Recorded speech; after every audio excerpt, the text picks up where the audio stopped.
I have the honor to move for the proclamation of Ferdinand Bong Romualdez Marcos as the duly elected President of the Republic of the Philippines and Sara Zimmerman Duterte as the duly elected Vice President of the Republic of the Philippines. Is there any objection? The chair hears none. As a part of the House of Representatives, I proclaim Ferdinand Bong Romualdez Marcos Jr.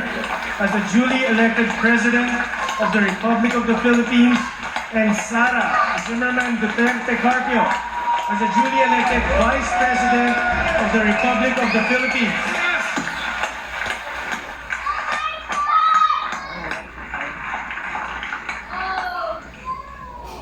We shall now proceed to the approval of the journal of the joint public session, and for this purpose, the Senate Majority Leader, Ferdinand.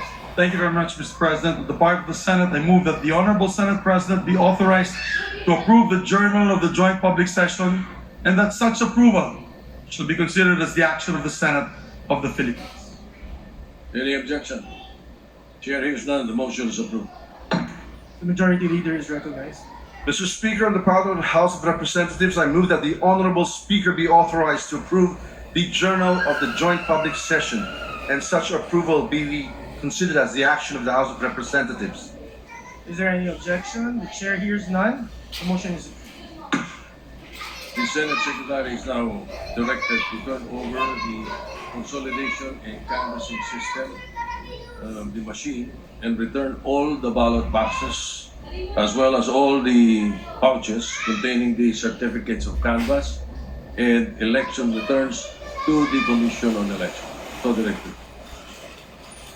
President, on the part of the Senate, I move that we designate the members of the Senate panel or the Joint Committee as members of the Notification Committee. If there is no objection, the chair appoints the members or designates the members of the Senate panel of the Joint Committee as designated members of the Notification Committee. Mr. Speaker, on the part of the House of Representatives, I move to designate the members of the House panel of the Joint Committee as members of the Notification Committee. Is there any objection? Chair hears none. The motion is approved.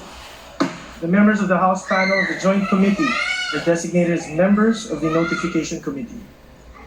Mr. President, Yes, go ahead, Majority Leader. on the part of the Senate, I move to suspend the joint public session to notify the duly elected President and Vice President of the proclamation and invite them to the rostrum. Is there no objection? Chair hears none.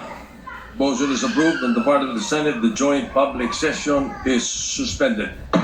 Mr. Speaker, on the part of the House of Representatives, I move to suspend the joint public session to notify the duly elected President and Vice President of their proclamation and invite them to the rostrum. Is there any objection? There being none, the motion is approved. On the part of the House of Representatives, the joint public session is suspended. Kukulit yan.